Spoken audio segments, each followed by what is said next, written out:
Yo, what up? Welcome to another episode of the Oakland Warriors podcast. I'm Patrick, flying solo.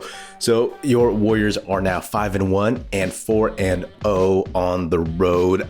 I've talked about this in the early season.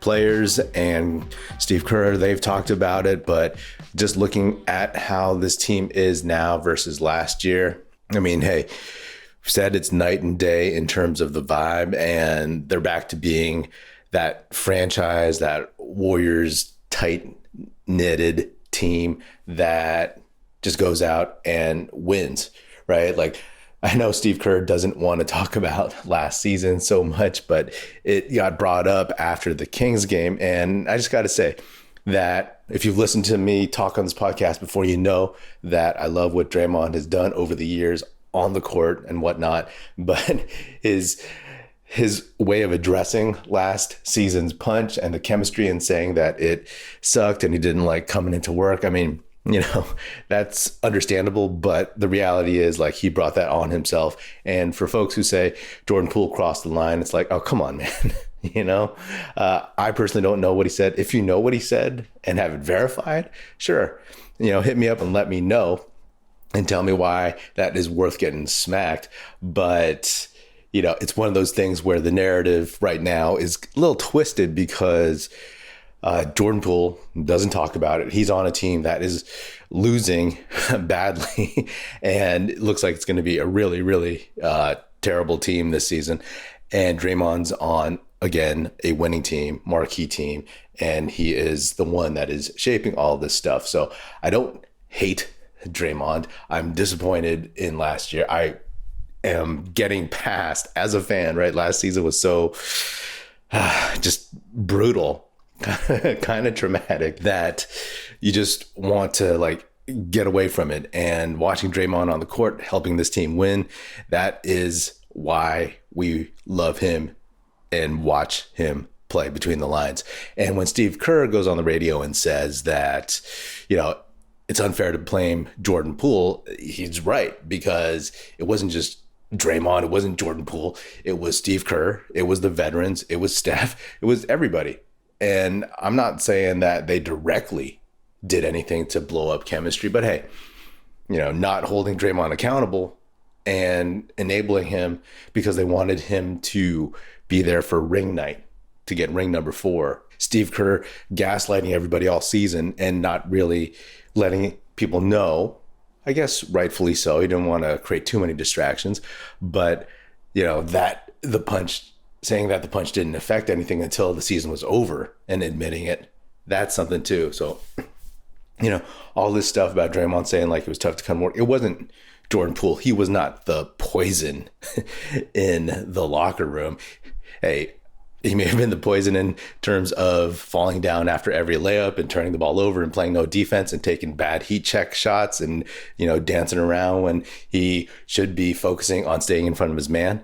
That is what Jordan Poole's flaws were last season. And I'm not here to be a Jordan Poole apologist. I'm not like his biggest fan or anything, but just the way this has all kind of been spun and how people bring up last season and it's like, oh yeah, whatever was bad about last season is gone.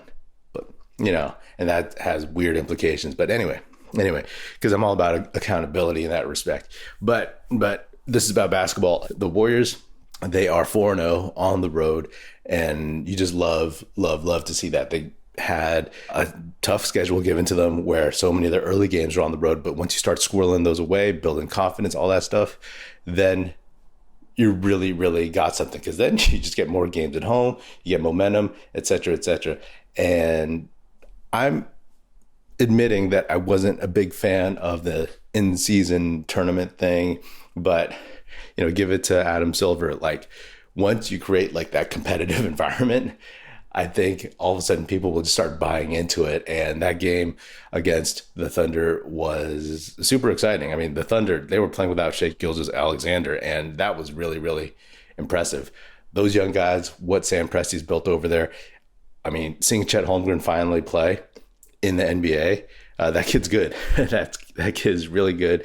And just every single dude that they've drafted over the last couple of years is a player, and they have good chemistry, and they have so much energy, and it is it was a stark contrast to watching some of the Warriors' older players. It's like, wow, it almost looks like when you're in college and intramurals and you're seeing like the old grad school heads play against like the young college guys. And it was a fun to see the ending where Steph put the layup up and the floater, and Draymond got called for a goaltend, all that stuff. Hey, they waved it off. That's awesome. I always thought that touching the rim in an obvious way is a goaltend. So I'm good. I'm good with the call. They said it didn't affect the shot, that didn't affect the basket going in. I know Giddey had touched the net, and that's also technically a goaltend. So maybe the wisdom of the refs was not about following the letter of the law, but more or less canceling out and just doing what they think is right. So I'll take it. Maybe that's a homer take, but I will accept that. I like what I saw from Jonathan Kuminga in the second half. I like his aggression and all that. And hey, looking at him, what I like watching is that he's developing his game at all three levels. We know he can get to the basket. We know he can get into the post. We're seeing more and more his mid-range game from the elbows and the free throw line.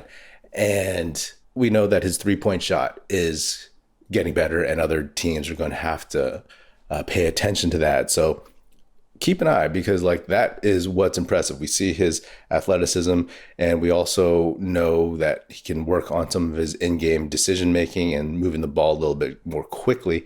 But those three levels are going to be huge as he becomes more prominent in this offense. And defensively, as long as he keeps moving and keeps putting in effort, he can be dominant on the defensive end now and into the future. Chris Paul, 13 assists, 0 turnovers, which is, again, awesome, amazing. A lot is being made of the fact that he is 1 for 21 this year, shooting from 3. But I mean, so what? You know what I mean? It's because the Warriors are 5-1. Chris Paul's 1 for 21 from 3. Like, Chris Paul is a 0.05% three-point shooter right now this season, but he's a 37% shooter on his career. So if you play the law of averages, then he will get close to that, right? If they were 1-5 instead of 5-1, you're like, oh man, Chris Paul, they need that. But they don't.